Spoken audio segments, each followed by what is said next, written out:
This video explains how to remove and reinstall the drive nut from an AcroGears Bevel Gearbox.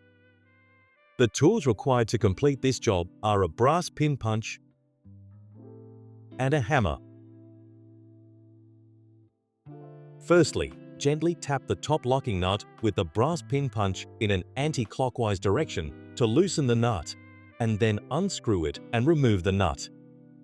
Next, do the same with the inner locking nut, gently tapping the inner nut with a brass pin punch to loosen it before unscrewing and removing the nut.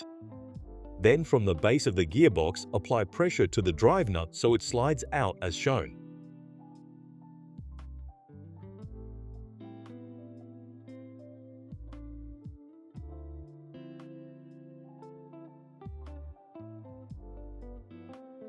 To reinstall the drive nut, gently align the gear keys so it easily falls into place.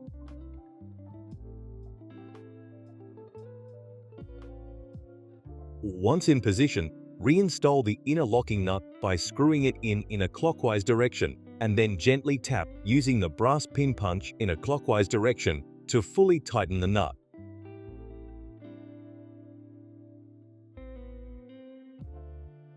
Finally, reinstall the outer locking nut by screwing it in a clockwise direction, and then gently tap the brass pin punch in a clockwise direction to fully tighten. Again, be careful not to over-tighten. Please be sure to like and subscribe to be notified of any future videos, and click the links in the description below for more information about the products featured. Thank you for watching.